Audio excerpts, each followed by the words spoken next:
Madame, Monsieur, bonjour. Nous sommes aujourd'hui 8 juillet 2022. Merci à toutes et à tous d'avoir pris ce rendez-vous de l'information de ce forum. Les débatteurs sont déjà au plateau. Aujourd'hui, nous avons quatre sujets à débattre. Il s'agit normalement en première position de Thomas Boniyayi, désigné médiateur en Guinée. Est-ce la fin de son activisme politique sur le plan national?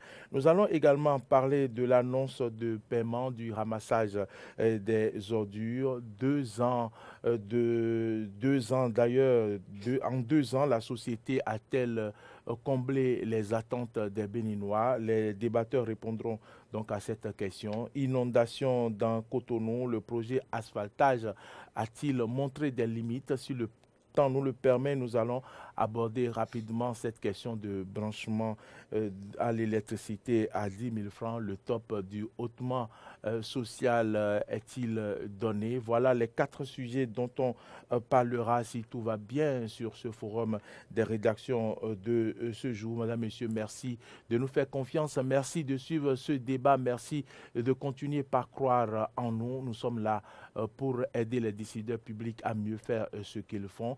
Nous allons observer une virgule juste après. Je vous présente les débatteurs.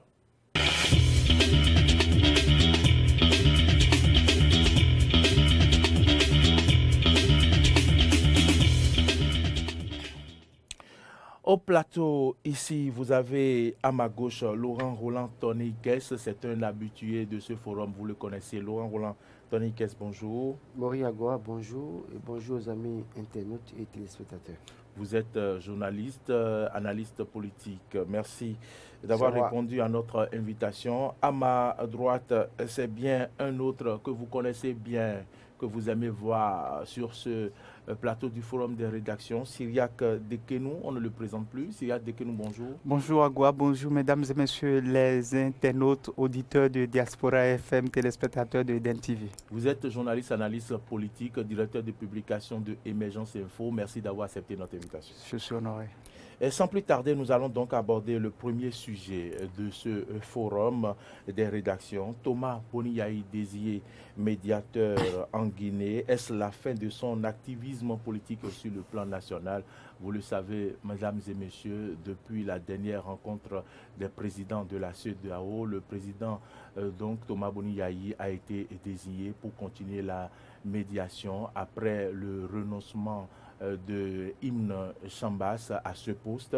Et donc, on s'interroge aujourd'hui sur l'activisme politique sur le plan national du président Thomas Boniyayi. Syriac Dekenou, peut-on dire que c'est la fin de l'activisme politique du président Thomas Boniyayi sur le plan national? Je pense que Maurice Agoa, vous avez tout à fait raison de poser cette question et c'est une question qui d'ailleurs polarise l'attention de tous les acteurs politiques, que ce soit sur le plan national ou bien sur le plan quand même disons régional, parce que on connaît combien de fois Boniyayi, depuis qu'il a quitté le pouvoir en 2016, n'a pas manqué d'être vraiment actif sur le terrain politique. Le fait de le voir aujourd'hui dans une position de médiateur pour résoudre une crise guinéenne, aujourd'hui est vraiment quand même un fait qui doit nous amener à nous poser beaucoup de questions, surtout que cette nomination intervient, cette désignation plutôt intervient quelques semaines après sa rencontre, qui est d'ailleurs la seconde de l'histoire avec le président Patrice Talon. Donc cela alimente toutes les spéculations. Mais il faut repréciser d'ailleurs à nos téléspectateurs que c'est parce que la Guinée a refusé l'autre médiateur désigné par la CEDEAO qu'il a fallu alors désigner quelqu'un qui au moins est plus ou moins neutre, quelqu'un qui détient tout au moins quand même, disons, le carnet d'adresse nécessaire, le charisme et le parcours nécessaire afin de pouvoir juguler cette crise-là qui secoue la Guinée depuis bientôt 2 ans. Parce qu'on se rappelle, à l'instar du Mali, la Guinée est confrontée quand même, disons, à une instabilité politique due à un coup d'État. Et idem pour le Burkina Faso. Donc le médiateur dans la crise malienne, le médiateur de la CEDEAO dans la crise malienne, c'est l'ex-chef de l'État, Goodluck Jonathan, qui quand même, disons aujourd'hui, a réussi sa mission, est en train de réussir sa mission, puisque lors du 61e session des chefs d'État de la CEDEAO, il faut notifier à nos téléspectateurs que toutes les sanctions économiques prises à l'encontre du Mali ont été levées. Donc, on a voulu, à l'image de ce qui a été fait au Mali, prendre quand même un ancien chef d'État qui détient tout le charisme nécessaire pour pouvoir régler cette crise, encore que la junte malienne, la junte guinéenne, a recusé l'autre médiateur désigné par la CEDEAO. Maintenant, est-ce une première? Non, parce que Boni Yayi, déjà en tant que chef d'État, était médiateur de la CEDEAO, médiateur de l'Union africaine dans la résolution de la crise ivoirienne. Des éléments qui ont milité cette faveur. Et mieux, bien avant tout ça, Boni Yayi, bien avant cette confrontation, cette guéguerre permanente entre Patrice Talon, président, et lui, ancien chef de l'État, il a été désigné par l'Union africaine, par la CEDEAO et par d'autres institutions sous-régionales pour pouvoir quand même être leur représentant pour la tenue de plusieurs élections, que ce soit en Guinée-Bissau, que ce soit dans d'autres pays de la sous-région. Donc c'est quelqu'un qui, au-delà de tout, détient le canal d'adresse nécessaire. Et c'est sans doute ces premiers éléments qui ont milité en sa faveur. Maintenant, vous savez, il est vraiment difficile de pouvoir dire aujourd'hui qu'il a été désigné ex nihilo. Parce que on sait que dans ces genres et en ce qui concerne ces genres de désignation, il faut quelque part aussi que ça soit aussi quand même votre pays qui, en quelque sorte, essaye un tant soit peu de coopter votre choix. Est-ce que Boni Yayi l'avait demandé? On ne peut pas dire aujourd'hui que Boni Yayi l'avait forcément demandé ou pas.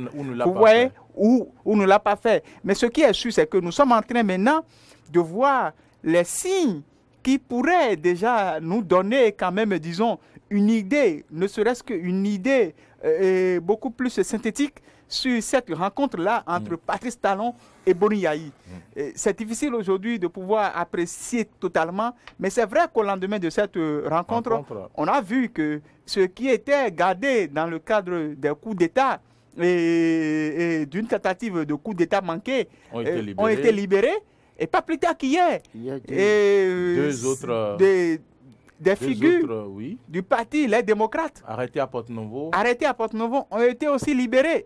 Donc, on peut quand même, disons, lier tous ces éléments-là à cette rencontre entre Boni Yayi et Patrice Talon. C'est de très bon augure, mais il faut aussi l'avouer, ce n'est pas non plus une sinécure, puisque c'est une mission vraiment très grande. Ce n'est pas que c'est une mission facile, non, c'est une mission très grande. Des gens ont été désignés par le passé, mais ont décliné l'offre parce que ne se sentant pas vraiment en mesure d'accomplir une tâche aussi grande au profit de l'institution sous-régionale. Laurent Roland-Tonné-Ikes, la publication du journal béninois Libéré de ce jour, à la une, pense que désormais, avec cette désignation, le président Thomas Boni Yayi a abandonné les siens, a abandonné les problèmes liés à l'emprisonnement de Réki Amadougou, du professeur Aïvor et autres personnes. Le journal va jusqu'à dire qu'il appartient désormais à la rupture. Est-ce que cette nomination à ce poste de médiateur de la République en Guinée fait de lui désormais membre de la rupture? Médiateur de la CEDEAO. Médiateur de la CEDEAO fait de lui, bien sûr, un membre de la rupture. Non, je crois que c'est une exagération que de dire qu'il fait partie de la rupture. Et je crois que Cyriac l'a dit, cette désignation n'est pas arrivée ex nihilo. C'est vrai que c'est les chefs d'État qui se réunissent, qui désignent. Et donc, il y a toujours certainement un mot du président Nessis pour permettre à ce que, si on peut le prendre ou pas. Parce que Boni Yayi aurait pu être sur d'autres fronts. Et on a vu que le Bénin n'avait pas accompagné en son temps.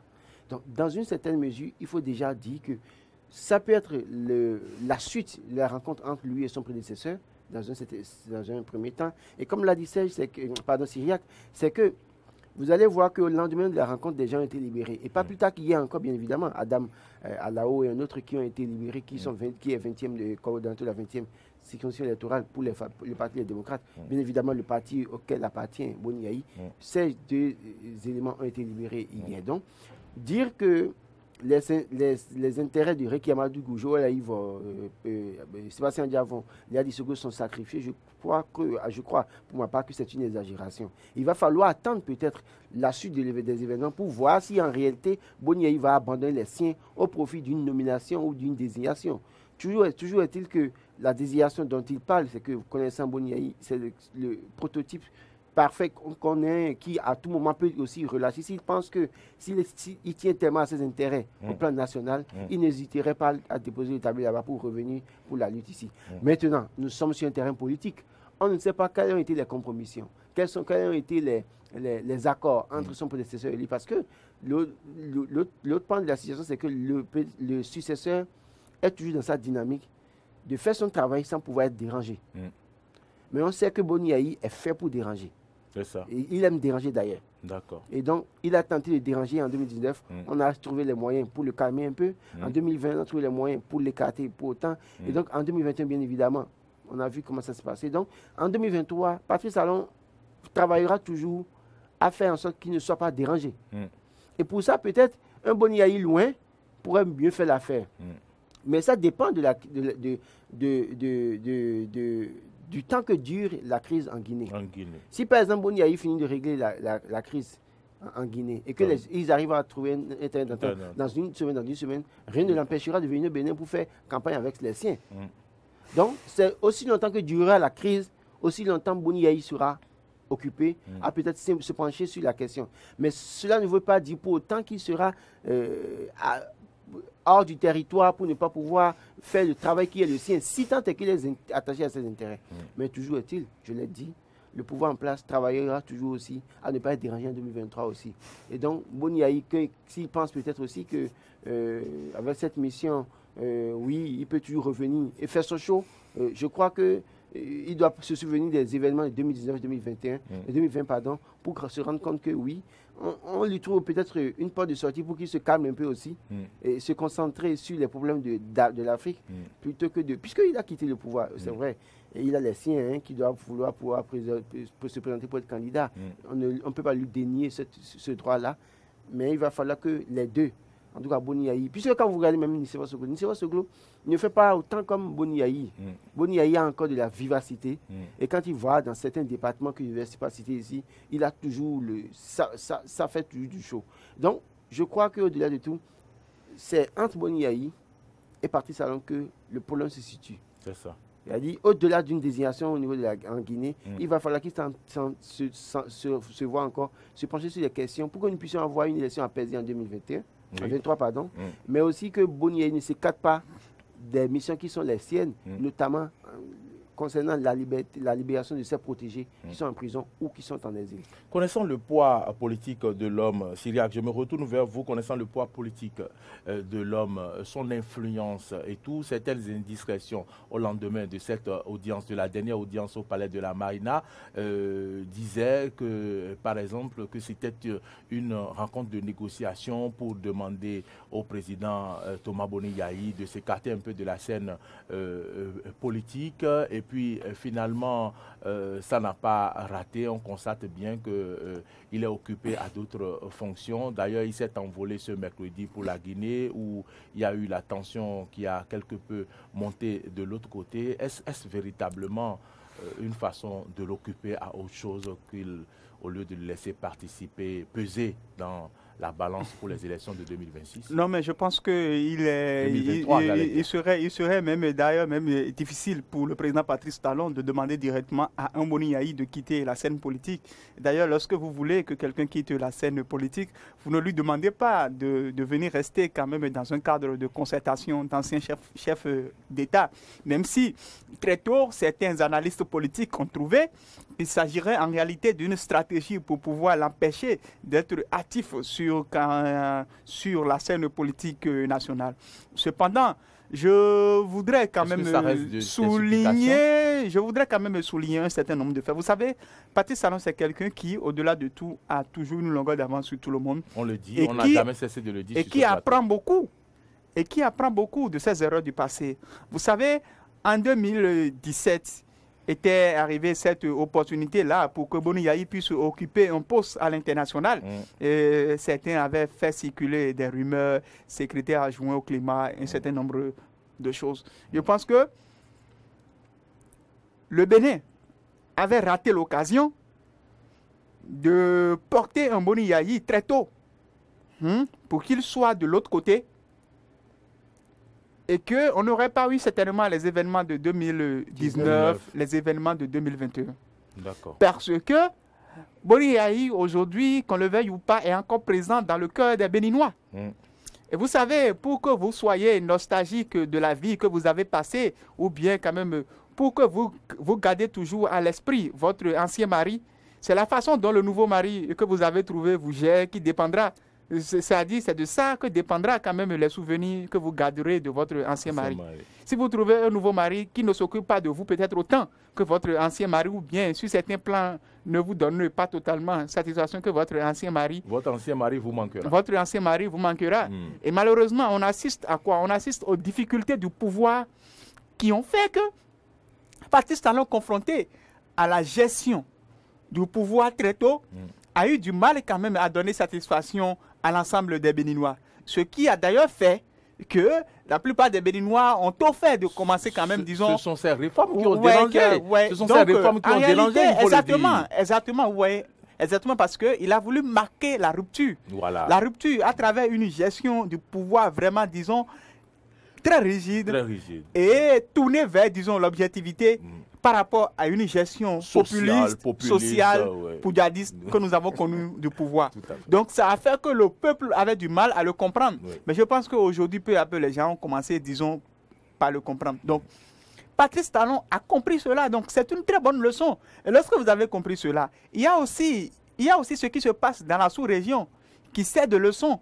Parce que le président Nana Akufo, le président Ado, dès son élection, mais qu'est-ce qu'il a fait?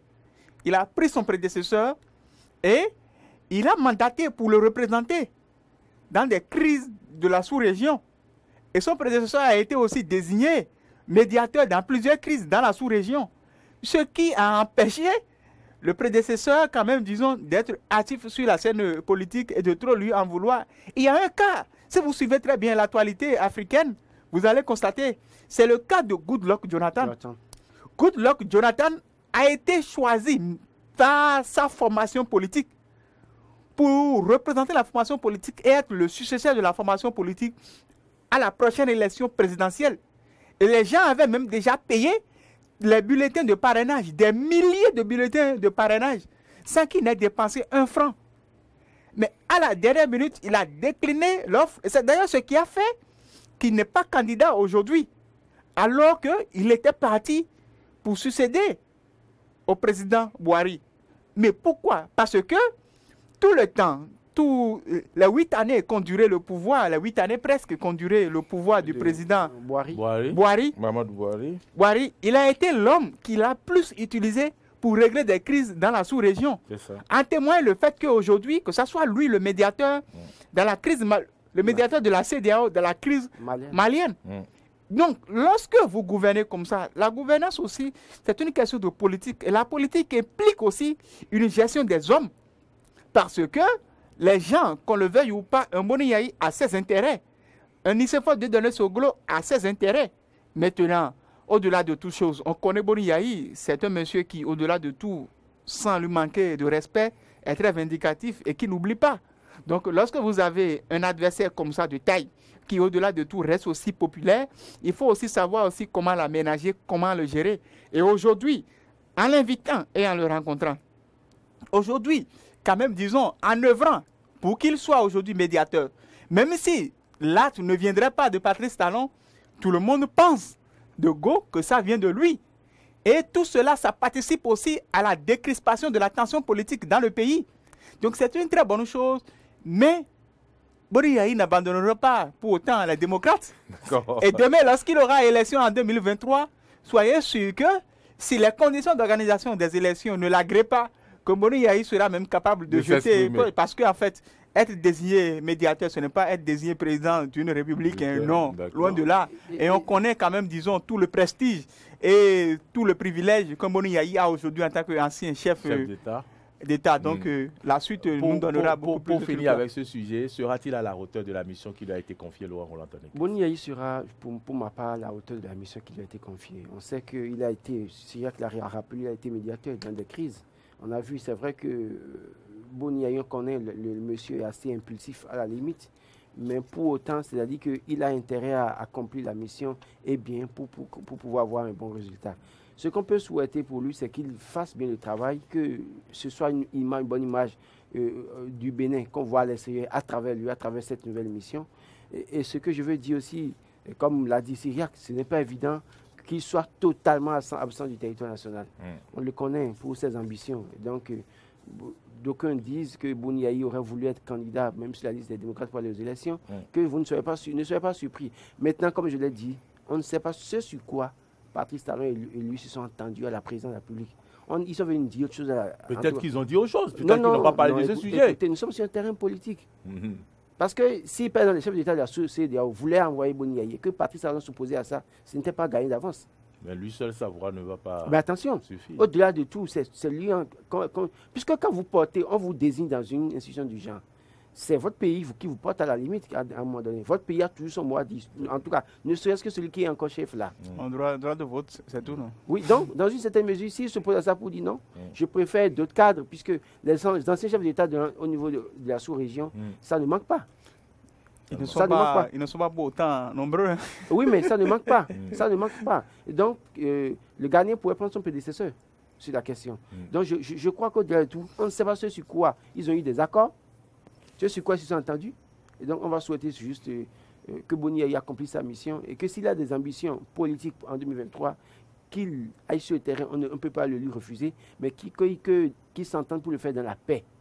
Que nous soyons épargnés des violences qu'on a pu observer en 2019 ou en 2021. Certainement que vous avez envie de vous prononcer sur le fait, sur cette question, est-ce qu'il sera à la hauteur de la mission ou pas? Non, mais quand même, on connaît Boni Yayi, Boni Yayi, au-delà de tout, c'est un homme qui quand même, disons... C'est un fin stratège. Qui quand même aligne à la fois humilité et stratégie. Donc, c'est quelqu'un qui certainement j'ai envie de dire, sera... Je ne sais pas si c'est une bêtise que je veux dire, mais aussi, si c'est nécessaire de faire appel à la comédie, il le fait pour réussir sa mission. Hein, bon, en fait, c'est vous qui parlez de comédie, mais bon, Boni Yayi, on le connaît. S'il s'agit quand même... Comme je l'ai dit avec un collègue dans la semaine, j'ai dit s'il est possible qu'il pleure, il va pleurer pour pouvoir quand même atteindre son objectif. S'il s'agit pour Boni Yayi devrait pour réussir sa mission, Boni Yayi la réussira. Vous savez, Boni Yayi, lorsqu'il était chef d'État, n'hésitait pas, malgré cette adversité virulente qu'il y avait entre quand même, disons, les Amos Bruno, les Rosine Vieira Soglo, père à son âme, les Nicéphore de Soglo, Boni Yayi n'hésitait pas les jours de leur anniversaire à se rendre chez eux. Vous voyez? Et tout ça, là, ça participait quand même, disons, à l'apaisement de la tension politique. Et comme quelqu'un l'a dit la dernière fois sur, disons, un plateau de télévision, ce serait Boni Yayi au pouvoir que les biens d'Adiavon ne seraient pas aujourd'hui saisis et mis en vente. Donc, Boni Yayi, c'est quelqu'un qui, au-delà de tout, j'ai le pouvoir, mais j'ai aussi les hommes qui gravitent autour du pouvoir. Et tout ça, ça participe à ce que, autour de... C'est vrai que ça, le joue des tours. Et c'est d'ailleurs ce qui a fait que, bon, en fait, ça aurait été autre chef d'État, ça ne serait jamais au pouvoir. Donc, ça le joue parfois des tours. Peut-être que c'est aussi son côté chrétien, côté homme de Dieu, religieux, qui fait aussi que parfois, bon, il laisse parfois aller les choses de la façon la plus naturelle possible. Mais je crois quand même qu'il sera à la hauteur de cette mission. Et le fait que Patrice Talon aujourd'hui et lui, le courant passe plus ou moins bien, va beaucoup favoriser les choses, puisque Patrice Talon n'hésitera pas aussi à le conseiller, à l'aider aussi pour que cette mission soit réussie. Entre les rencontres officielles et la réalité du terrain, il y a un grand fossé. Ce qui s'est passé à la présidence peut être une image pour nous calmer, nous les Béninois. Mais de tout dans le cœur de chacun d'eux, ils savent ce qu'ils pensent l'un vers l'autre. Voilà qui est dit. Merci à vous deux. Merci de vos analyses sur le sujet. Il ne nous reste qu'à souhaiter donc une bonne réussite de cette mission à notre ancien président Thomas Boniyayi, le bouc en train. Et donc, on lui souhaite tout le bonheur et toute la réussite. Nous allons passer à un autre sujet à présent. Inondation dans la ville de Cotonou. Le projet asphaltage a-t-il montré des limites? Nous avons vu circuler sur les réseaux sociaux le ministre du cadre de vie qui rappelait l'objectif du gouvernement qui était donc de faire de telle sorte que Cotonou ne soit plus inondé. Mais les dernières pluies au cours de cette saison ont montré quand même qu'il reste du travail à faire et que le gouvernement a encore du pain sur la planche. Nous allons écouter rapidement le ministre Tonato avant de revenir pour les analyses. Sortiront plus de 90% de Cotonou hors d'eau. Les gens vont sortir de chez eux, vont monter sur le bitume, vont aller travailler, vont aller au marché. Nous allons sortir définitivement, et ça je suis formel, nous allons sortir définitivement des questions d'inondation en 2020, parce que c'est 3 ans, des questions d'inondation dans Cotonou. C'est ça qu'on appelle une ville résiliente, qui a des infrastructures résilientes. Il faut le reconnaître, est en train de travailler. Il y a beaucoup de projets qui sont en cours d'exécution pour pouvoir sortir Cotonou, la ville de Cotonou de l'eau. Mais Cyriaque Dekenou, le gouvernement, le ministre parlait de 2020, mais c'était sans compter avec la Covid-19, sans compter avec la guerre en Russie et tout, et en Ukraine et tout. Dites-nous, aujourd'hui, Cotonou est encore inondé. Est-ce quand même un problème qui demeure et qui demeurera, ou bien on finira par trouver une solution? Non, en fait, les déclarations du ministre sont quand même à l'image d'un homme qui disait d'ici 2 ans, j'aurai déjà fini la construction de ma maison, je serai chez moi, j'aurai déjà une belle voiture. Ou bien d'un père de famille qui disait que quand même d'ici 5 ans, ma fille aura son bac. Vous voyez, sans oublier qu'il pourrait y avoir certains événements qui pourraient quand même, disons, arriver et bloquer le cours normal des choses. Vous savez, l'État, c'est une prévision. Et qu'on le veuille ou pas, le Cotonou aujourd'hui ne présente pas le même visage que tel qu'il était il y a de cela 2016. La vérité, elle est là. Cependant, aujourd'hui, il ne faut pas oublier qu'il y a plusieurs types de projets. Il y a le projet asphaltage à part, qui consiste quand même, disons, à asphalter, à paver ou bien à goudronner les principaux artères de la ville de Cotonou et de plusieurs autres grandes villes. Et cela participe, même si c'est de façon indirecte, à juguler l'inondation qui frappe quotidiennement Cotonou. Sous quand même un autre maire, on nous disait que c'était quand même, disons, à l'approche des pluies que l'on lançait les programmes 3CI Cotonou en campagne contre l'inondation. Et on nous disait que le coût, on nous disait que le coût était de plusieurs milliards. Oui. Et vous voyez des camions qui venaient déverser des terres jaunes dans des rues de Cotonou. Oui. Et c'était toujours ça chaque année. Nous avons eu le bassin Is, la piscine Is d'Agra. Les gens ont passé 10 ans à diriger la mairie de Cotonou. Des gens aussi ont été chefs d'État, mais n'ont jamais pensé. Je vous dis, pour la petite histoire, il y a des rues de Cotonou où moi je ne pouvais même jamais penser qu'aujourd'hui, qu'il y aurait de goudron. Il y aurait de, s'il vous plaît, il faut rectifier, il y aurait de l'asphalte. Ce n'est pas du goudron, asphalte. Parce que ce qu'il y a aujourd'hui, c'est quoi?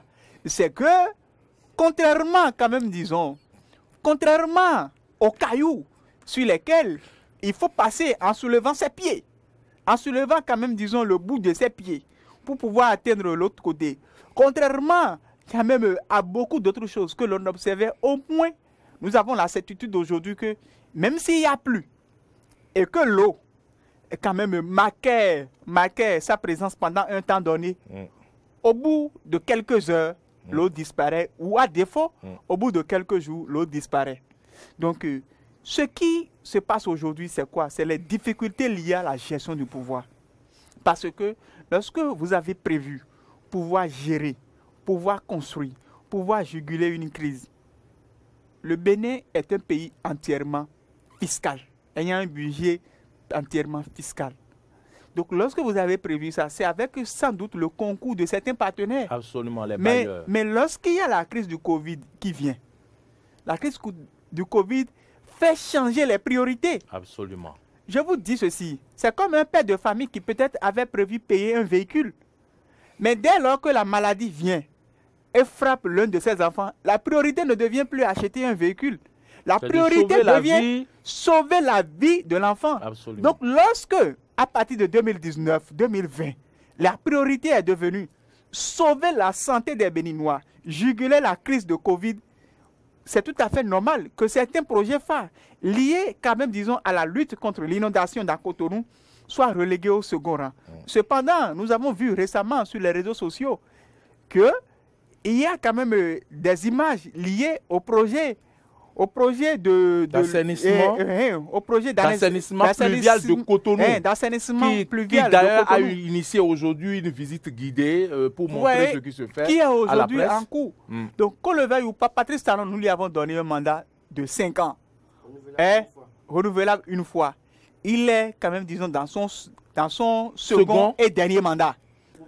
Donc, second, c'est bon. Donc, là où nous sommes, plus le dernier, second. Là où nous sommes, il a jusqu'en 2026. Si au terme de 2026, il ne parvenait pas, tel que nous sommes aujourd'hui en train de critiquer d'anciens maires qui, à coups de milliards, nous ont quand même, disons,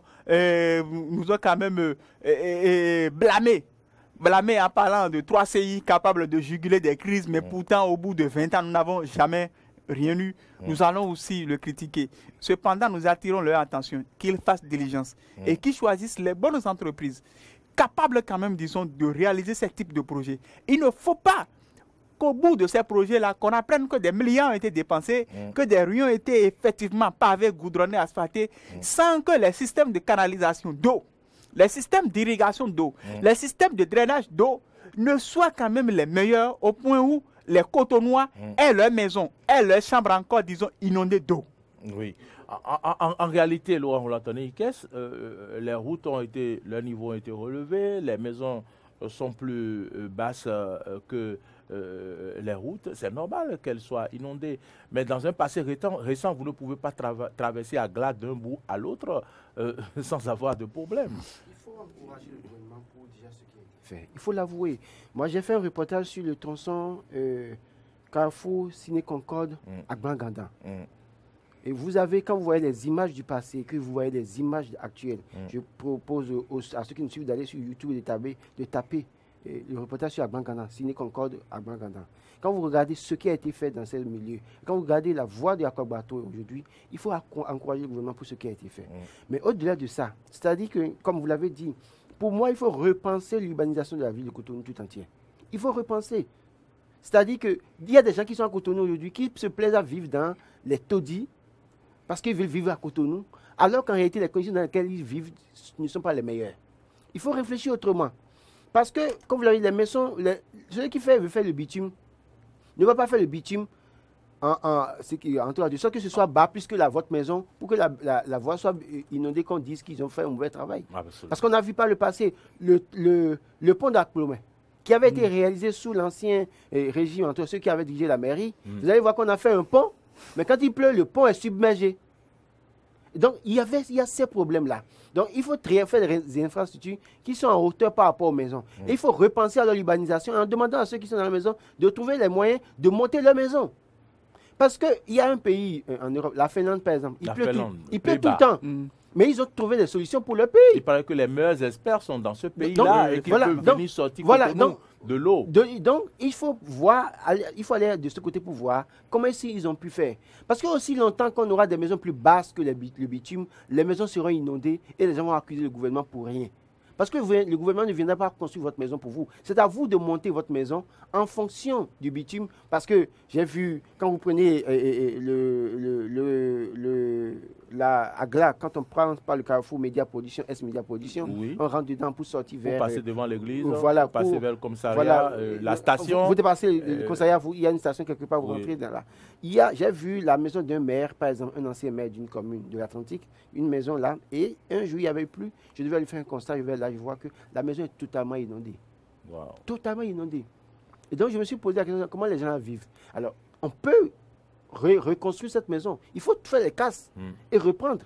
Aussi longtemps qu'on ne va pas faire ça et changer l'urbanisation, repenser l'urbanisation, les gens seront sous l'eau. Maintenant, il y a aussi l'autre côté que le gouvernement a commencé par annoncer il y a quelques jours. Parce que quand on a vu les réactions des internautes par rapport à cette déclaration du ministre du cadre de vie il y a quelques années, ça a suscité rapidement des réactions et puis automatiquement... Les internautes ont oublié qu'il y avait eu des problèmes en temps en non, 2019 avec Covid et après ce qu'on traverse maintenant comme crise. Je suis d'accord avec Syria qui parle de Covid, qui parle d'un certain nombre de choses. Mais un projet de société, c'est une vision et c'est des prévisions dans une certaine mesure. Oui, le citoyen ne veut pas ça. On ne peut pas prévoir Covid. Nous faisons bien de rappeler qu'il y avait Covid-19 en 2019. Oui. Mais le citoyen ne se rappelle pas de ça pour lui. Il ne veut même pas se rappeler de ça. Parce qu'une fois que vous avez pu réaliser le bitume dans la localité, ça veut dire que vous pouvez faire tout. C'est ce que ça veut dire en réalité. Si vous avez été capable de faire les voies, ça veut dire que vous avez eu le budget nécessaire pour faire. Mais ce qu'ils avaient oublié, c'est de penser qu'il fallait faire des bassins. Parce que dans d'autres villes, les gens font de grands bassins. Je pense que c'est ce que le programme d'assainissement pluvial est en train de dans d'autres grandes villes de la quand vous allez dans certains pays, les gens font des bassins et vers lesquels on draine les eaux pluviales. Et le bassin ici, Dagla. Allez poser la question. N'est-ce pas un bassin? Allez poser la question. Elle se trouve du côté de Paris. C'est la piscine ici, Dagla. Pour dire aujourd'hui, oui, il faut pas se leurrer. Il faut pas se leurrer. Circuler à Cotonou, ne serait-ce qu'en saison sèche, c'est la moyenne. Parce qu'ailleurs, mais avant même, quand il y avait même saison sèche, vous ne pouvez pas circuler dans certains quartiers. Mais aujourd'hui, vous pouvez circuler. Même en période de pluie, vous pouvez passer sur le bitume. Mais au-delà de ça, mais au-delà de tout, il va falloir que les gens réfléchissent.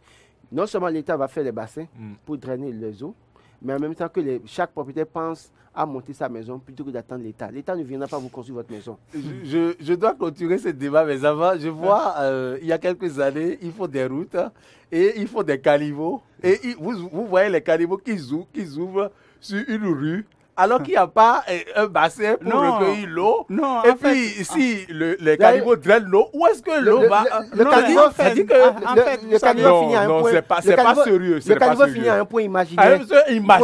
En fait, vous savez, c'est pas sérieux. Ce n'est pas sérieux. Ce que nous vivons actuellement au Bénin, c'est malheureusement à l'image de quelqu'un qui, quand même, disons, a tellement marché sans trouver de l'eau, au point où, bon, lorsqu'on lui donne de l'eau salée, il remercie le bon Dieu en réalité. Parce que, vous savez, par le passé, il suffit simplement qu'un forage soit construit quelque part, qu'un ministre se déplace pour aller faire l'inauguration. Autant de partir, vous ne verrez jamais ça. Vous voyez? Et bien qu'il y ait asphaltage, est-ce que vous avez jamais vu un ministre aller inaugurer la mise en circulation d'une route? Pas du tout. Hein, vous voyez? Donc, les gens nous ont tellement blâmés, les gens se sont tellement amusés avec le peuple, au point où aujourd'hui, il faut avouer que la satisfaction que beaucoup de personnes ont par rapport à ce qui est fait aujourd'hui est si grande qu'au point où on a même du mal à accuser le gouvernement. C'est vrai que, bon, en fait, on n'est jamais satisfait. C'est de la responsabilité du pouvoir de tout accomplir pour nous. Mais vous imaginez que des gens à coups de milliards. Moi, j'ai été surpris récemment lorsque l'on a évalué ce que ça doit coûter l'asphaltage de certaines rues. Et quand vous considérez ça, à ce qu'une mairie, dans un passé, n'a dépensé 4 milliards. Et ce n'était quoi? Ce n'était que des terres rouges, c'est-à-dire des sables. Des jaunes. Des terres jaunes. Des terres jaunes. Quelques voyages de terres jaunes pour faire à 4 milliards. Et on faisait ça à coup de milliards et de communication. Et à coup de tapage médiatique. Et vous voyez quand même, disons, des maires, d'anciens maires, avec des expressions ronflantes, venir nous faire croire combien de fois ils sont en train de travailler pour les Cotonois. Et c'est malheureux. Aujourd'hui, ce que nous vivons est un cas vraiment exceptionnel. C'est vrai qu'il faut cette pluie-là pour pouvoir aussi éprouver ce qui a été fait. Mais il faut aussi reconnaître que ce que coûte le kilomètre de de voies de bitume aujourd'hui n'est pas ce que coûtait le kilomètre de bitume avant 2016. Hein, il faut le reconnaître. Mais écoutez... Ça coûte le milliard maintenant, alors que ce n'était pas le cas. Mais la réalité, elle est la suivante. Vous payez le kilo de riz en 2022 là, au même prix que ce que vous payiez il y a de cela 5 ans. Je ne crois pas. Même vos portables là, ne coûtent pas la même chose. Donc, au fur et à mesure au fur et à mesure que la vie évolue, le coût de la vie également aussi évolue. Et Laurent Toyinkes a dit quelque chose, je suis tout à fait d'accord avec ça. Avec le sujet. Pour aussi profiter de ça, pour lancer un appel à ceux qui construisent dans Calavi. Puisque ça viendra aussi dans Calavi. Lorsque vous voulez construire, élevez le niveau de votre fondation. Parce que dans 20 ans, vous verrez que le niveau de la rue monte. Et ça devient presque proportionnel au niveau de la fondation des maisons. À Cotonou, les gens ont construit depuis 20 ans, depuis 15 ans. Et aujourd'hui, ils sont rattrapés parce que... 20 ans, c'est même plus. Ouais, non? 50 ans. Depuis 50 ans. Et aujourd'hui, ceux-là, ils sont malheureusement rattrapés. Pas un fait. Pas le fait que le niveau des routes qui sont construites est vraiment... le niveau des routes qui sont construites est vraiment élevé. De sorte que quand l'eau vient à un niveau donné, ça rentre dans leur maison. Et tout le monde n'est pas obligé de vivre à Cotonou. C'est le niveau de la mer qui monte chaque année. Parce que... Et qui soumet, en tout cas, va exposer bientôt Cotonou à de grandes inondations. Les gens feraient mieux de repenser la construction de leur maison. Est-ce que tout le monde est obligé de vivre à Cotonou? Mais il y a des héritiers qui ne veulent pas vendre la maison. Non, mais en réalité, au fait, vous disposez d'une maison on va finir que vous pouvez vendre à 50 millions. Une maison que vous pouvez peut-être vendre aujourd'hui à 800 millions. Et venir acquérir quelque chose dans Calavi et être encore beaucoup plus à l'aise. Une maison à 800 millions. Merci. Oui, merci. C'est plein. Merci, s'il vous plaît. S'il vous plaît, merci. Nous allons finir. On va continuer maintenant ce débat. Cette fois-ci, pour parler du branchement à l'électricité à 10 000 francs, le top du hautement social donné, c'est une interrogation. Nous savons qu'au lendemain de la session au pouvoir de Talon 2, il a annoncé du social à gogo et maintenant que le gouvernement a promis abonner 1 million de personnes, c'est l'opération bien sûr stratégie 1 million de compteurs, et cette stratégie-là va consister à donner le compteur aux Béninois. Déjà hier, le directeur général de la SB2E a animé une conférence de presse, et au cours de cette conférence de presse, on a compris que la société qui doit contrôler les installations doit prendre 10 000. Exactement. Il y a d'autres frais et tout. On nous demande, faut-il parler de 10 000 ou de 20 000? Laurent Roland Toyinkes. Moi, je pense que déjà, c'est une bonne nouvelle que de dire que le compteur désormais est à 10 000 francs pour 1 million de Béninois. C'est une bonne nouvelle, mais au-delà de tout, pour moi, je pense qu'il faut voir la qualité du service qu'on nous fournit déjà. Il faut la disponibilité de l'énergie à 100%. Parce qu'on a bon dit qu'il y a une centrale 2 à Maria-Guetta, mais on a constaté que les gens subissent les mêmes problèmes. Même à Cotonou, à Calavi, on a des coupures intempestives. Ils viennent nous dire que ce n'est pas du délestage, ça, que c'est, je ne sais pas quel nom eux ils veulent donner. Mais déjà, il faut leur donner, il faut dire déjà, félicitations au gouvernement pour cette décision. Maintenant, dans des localités, les gens n'ont pas le courant. Il y a des localités dans lesquelles on a placé des poteaux de fil depuis 5 ans. Les gens n'ont pas le courant électrique. Alors, est-ce qu'on va faire en sorte que ceux-là puissent avoir le courant? Maintenant, la disponibilité de l'énergie. Est-ce qu'on a suffisamment d'énergie pour en ajouter encore 1 million de compteurs aujourd'hui? On nous parle de 107 milliards investis. Alors qu'on sait que les produits de première nécessité coûtent cher pour le citoyen béninois. Lui, il est à 1300. C'est le gouvernement même qui a fixé ce prix à 1300. Les 107 milliards qu'on est en train d'investir là-bas, ça veut dire qu'on a de l'argent quelque part qu'on peut investir. Je crois qu'au-delà de tout, trouvons les moyens pour subventionner certains produits, pour permettre aux Béninois d'acheter les trucs moins chers. Pour finir aussi, pour dire aux citoyens aussi, de toute façon, l'État fait ce qu'il peut, mais à eux maintenant de faire, puisqu'on parle de 10 000 francs, mais au fond, ce n'est pas 10 000 francs. C'est que vous devez payer les services du contrôleur qui s'élèvent à 10 000 francs également. Donc ça va faire 20 000 francs. Donc quand les gens vont les voir pour leur parler de 20 000 francs, qu'ils ne soient pas surpris. L'essentiel, c'est d'avoir leur quittance, de voir si les quittance de paiement, les 10 000 de contrôleur sont affichés. Il faut reconnaître qu'il y a d'autres conditions à remplir avant de bénéficier du branchement de l'électricité, mais vous parliez de 107 milliards, c'est bien le coût de branchement supporté par l'État pour soulager les populations sur l'ensemble du projet qui est estimé à 107 milliards. Je voudrais donner la précision. Merci beaucoup. Non, Merci en fait, notre rôle en tant que journaliste, c'est aussi quand même de sensibiliser et d'informer. Je crois qu'il est important que nous puissions donner un certain nombre d'informations qui répondent sans doute aux préoccupations de Laurent. Allez-y. En réalité, c'est quoi? Le gouvernement a bel et bien précisé, puisque j'ai suivi le directeur hier, il a bel et bien précisé que le projet est en 2 phases. Il y a une première phase. Il y a en fait une première phase de 2022 à 2020. À 2024, à 2025, je crois, ou 26, bien. Oui, en fait, de 2022 à 2026. Oui. Mais de 2022 à 2026, c'est encore subdivisé en 2. D'accord. Pendant les 2 premières années, nous serons obligés de payer les 10 000 francs qui sont les frais de branchement. D'accord. Cela ne veut pas pour autant dire que nous n'allons pas payer les 10 000 de contrôleur. Donc ça fait au total 20 000. Avec 20 000, vous avez votre compteur chez vous lorsque vous formulez la demande. Maintenant, il faut souligner aux populations ceci. Il y a des zones où le projet aura du retard lors de l'exécution de la toute première phase. Parce qu'il y a des zones où la disponibilité en énergie électrique n'est pas encore suffisante. Et du moment où la disponibilité n'est pas encore suffisante, les travaux sont en cours aujourd'hui. Et je crois que Patrice Talon, au cours de sa tournée en 2021, l'avait précisé qu'il y a des zones où, aujourd'hui, c'est parce que l'énergie électrique dans ces zones ne sont pas encore avancées. Donc, ces travaux vont finir d'abord, avant que l'on ne puisse servir tout le monde. Parce que si la disponibilité en énergie électrique n'est peut-être pas suffisante et qu'il y a beaucoup de demandes, il y aura les baisses de tension que nous constatons. Oui. Donc, dans ces zones, peut-être, les gens vont se dire, le gouvernement a lancé. Mais pourquoi est-ce que nous ne bénéficions pas rapidement encore de ça?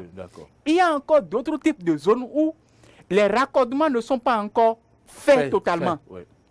C'est-à-dire des zones où les poteaux électriques ne sont pas encore rallongés. Donc, à ce niveau aussi, le projet va connaître sans doute un peu de retard. Maintenant, le gouvernement a dit que l'objectif, à partir de 2024, je crois, ce serait de servir l'énergie électrique de façon gratuite. Donc aujourd'hui, nous allons dépenser simplement 10 000 francs, plus les 10 000 francs de contrôleur, ça fait 20 000 pour avoir le compteur. Si notre zone n'est pas confrontée à ce type de problème cité supra. Donc, et nous aurons le compteur. Maintenant, après ça, à partir de 2024 ou 2025, l'énergie électrique sera donnée de façon gratuite à tout le monde, comme nous l'observons dans plusieurs pays, puisque dans les pays développés, vous ne payez, c'est-à-dire le système est déjà là, vous faites juste la demande et l'on vous raccorde. Donc c'est ce à quoi nous allons... Il y a un quota que vous ne devez pas dépasser. Oui, si vous dépassez le quota de consommation, vous payez le surplus. L'objectif... Est-ce qu'on en arrivera là un jour? Certainement. L'objectif aujourd'hui, c'est que nous devons quand même, disons, savoir que l'on veut vraiment électrifier tout le Bénin. Et nous devons remercier le gouvernement pour ça, parce que ce que nous oublions aujourd'hui, c'est quoi? Ce que nous oublions aujourd'hui, non, en fait, vous me connaissez, quand c'est mauvais, on dit que c'est mauvais. Et personne ne viendra, nous taper comme ça. C'est pour vous titiller un peu. Donc, aujourd'hui, ça dit quoi? Ce qui se passe aujourd'hui, c'est vraiment extraordinaire. Et je tiens à remercier le gouvernement. Pourquoi? Parce qu'il y a de cela 2 ans, alors que je voulais raccorder, alors que j'étais allé au niveau de la SB2E pour prendre le compteur au profit de mon ménage, mais j'avoue que tout ce qu'on m'a listé là, et puis il faut encore passer par quelqu'un pour être sûr que ça viendra en 2 semaines ou bien en 3 semaines. J'étais découragé. Et je fais partie d'ailleurs de ceux qui recourent quand même, disons aujourd'hui, le plus souvent aux panneaux solaires, à témoigner ce qu'il y a sur l'ensemble de mes dépôts. Bref, c'était une parenthèse. Donc c'est pour vous dire quoi? 30 secondes. C'est bien ce qui est fait, mais nous sommes dans un pays où ce que nous oublions aujourd'hui, c'est que par le passé, on pouvait couper le courant aujourd'hui le matin et vous aurez ça le lendemain ou bien à 23 h. 3 jours après. 3 jours après. Mais aujourd'hui, nous avons oublié ça. Et lorsqu'on coupe aujourd'hui et qu'il y a 1 heure de temps, parce que ce que les gens ne savent pas, c'est quoi? On ne coupe plus parce qu'il y a manque d'énergie. Le Bénin ne doit plus à personne. Et le Bénin s'est autosuffi en matière d'énergie électrique à près de 60%. Donc, lorsqu'on coupe, ce n'est pas parce qu'il manque l'énergie, mais c'est parce qu'on est en train de faire les travaux de raccordement qui sont en cours dans l'ensemble des communes Donc, du Bénin c'est les travaux de aujourd'hui. raccordement qui font que les gens n'ont pas le courant pendant 24 heures, vous voulez dire? Non mais écoutez, 24 heures, ce sont des cas extraordinaires. Et vous allez aussi remarquer un fait. Sur l'ensemble des réseaux sociaux et sur l'ensemble des chaînes de télévision, on ne coupe plus aujourd'hui une zone sans prévenu. Il y a toujours la présence. Vous allez toujours lire un communiqué. Peut-être que l'information ne va pas loin. Donc, nous allons encourager le gouvernement pour ce qui est fait et mettre en garde aussi ces agents-là qui iront soudoyer des ménages. Ils iront dire non, il y a trop de demandes, donc alors, il faut passer par telle ou telle personne. Lorsqu'il y aura ce type d'acte-là, il faut que cela soit dénoncé et pour qu'il soit traduit devant le procureur de la République. Bon, on entend les questions. Non, moi je pense que c'est vrai qu'au-delà de tout, on peut remercier le gouvernement pour Une minute. l'effort qui a été fait. Mais moi je dis une chose, la qualité du service, la disponibilité de l'énergie, parce que même les responsables de la SBDG, du ministère de l'Énergie ont reconnu qu'il y a des problèmes au niveau de la disponibilité de l'énergie. Oui, mais il y a des Ils problèmes. l'ont reconnu. Donc quand il me dit là qu'il n'y a pas de problème au niveau de la disponibilité, je m'inscris en faux. Il y a bien problème au niveau de la disponibilité. Et pour moi, c'est d'encourager le gouvernement à travailler sur ces deux aspects, la disponibilité et la qualité du service, pour que le million d'abonnés qui devrait s'ajouter à ceux qui existent déjà ne joue pas sur l'accès à l'énergie des citoyens. Prochainement, nous allons nous tourner vers la Société nationale des eaux du Bénin et qui quand même met en difficulté actuellement certains citoyens béninois qui ont effectué la demande de raccordement chez eux et il paraît qu'il y a rupture de tuyaux ou rupture de quoi. Nous allons nous pencher sur la question très prochainement parce que les gens manquent d'eau chez eux, ils n'ont pas le raccordement qu'il faut et on ne leur dit pas ce qui se passe. Ils attendent plusieurs mois et ils n'ont pas l'eau chez eux alors qu'ils ont des locataires qui sont obligés de vider les lieux. Nous y reviendrons. Et un mot rapidement sur la société de ramassage des ordures qui va bientôt commencer. Non, en fait, le gouvernement pendant 2 ans nous a fait ramasser les ordures gratuitement. Et aujourd'hui, il a été décidé que d'ici l'année prochaine, je crois, que l'on commence par payer. Donc c'est déjà très bien qu'il y ait quand même des sociétés très bien organisées. Et ce qui se fait vraiment à défaut de quelque quoi. Ils ont comblé les attentes. Non, j'avoue personnellement qu'ils ont comblé les attentes parce que par le passé, surtout lorsque vous êtes en location, les propriétaires vous prennent 2 000 francs par mois pour des questions d'ordures et autres là. Multipliez ça par le nombre quand même, disons, de chambres disponibles. Ça fait déjà une manne financière pour eux. C'est ça. Multipliez par le nombre d'années pour passer 27 ans de loyer. Multipliez. Alors qu'aujourd'hui, en fait, l'État est venu pendant près de 2 ans ramasser gratuitement. Et maintenant que l'État va dire que d'ici quelques mois, là, nous allons payer, nous allons encore dire que ce qui est fait est mauvais. Non, en fait, je ne crois pas. Là-dessus, j'avoue que nous sommes satisfaits. Et d'ici quelques mois, lorsqu'ils vont commencer, pourvu que le montant forfaitaire à payer soit vraiment à la hauteur, soit vraiment quand même, disons, à la portée des Béninois. Des ménages. Qu'on ne nous dise pas qu'on va payer 5 000. Qu'on ne nous dise pas que l'on va payer 5 000. La GDS a fait beaucoup d'efforts. Il va falloir travailler peut-être à estiper des rangs de la GDS, les agents indélicats. Oui. Parce qu'il y a des agents délicats qui ne font pas bien leur travail et pourtant ils sont bien payés. Très bien. Voilà, oui, la régie nous met la pression. Akilas Yarigo, Marcel Yedo et tout. Et on nous met la pression, c'est vrai, qu'il est l'heure. Mais on n'a pas encore engrangé encore 1 minute sur cette émission. C'est maintenant qu'il est l'heure, mesdames, messieurs. Ce fut un plaisir. Je pense quand même que la société doit faire davantage puisque parfois il y a des semaines où elle ne ramasse pas les ordures. Les agents ne passent pas ramasser les ordures. Non, en fait, les ordures s'entassent et puis les rues sentent. Si les ménages aujourd'hui ne sont pas exigeants, c'est parce que c'est gratuit. D'accord. Mais quand le Béninois va commencer par payer ses sous pour ça, soyez sûr qu'il y aura des grognes. On va entendre qu'il y aura des grognes partout. C'est parce qu'aujourd'hui c'est gratuit. Et que l'État a subventionné ça sur 2 ans. Quelqu'un qui vient ramasser vos ordures gratuitement sur près de 2 ans, bon, même s'il y a des failles, vous serez obligé quand même, disons, d'être un peu plus tolérant. Donc, on l'entend. Merci d'être venu sur ce plateau. Merci à vous aussi. Merci. C'est bon? Merci Mouriagua. On reçoit les merci, c'est tout? Oui, c'est tout. Dites, vous voulez dire merci, vous dit merci encore au gouvernement? Parce qu'on a assez remercié le gouvernement.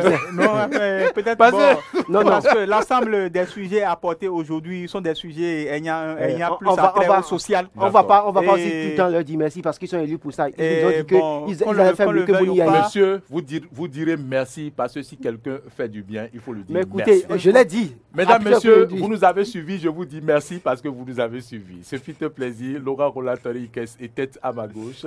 À ma droite, Sihiak Dekenou. J'espère que vous avez pris du plaisir à nous suivre. On se retrouve vendredi prochain, si Dieu le veut. Réalisation Marcel Yedo, Akilas Yarigo, et puis à la diffusion Martin Toïsset. Merci à toutes et à tous de nous avoir suivis. N'oubliez pas notre application Eden TV Diaspora FM à télécharger sur Play Store. Bientôt, également, nous vous dirons là où télécharger notre application. Et puis, également, vous pouvez nous suivre sur notre site internet www.benet-eden.tv. Merci à toutes et à tous. Likez seulement et à très vite.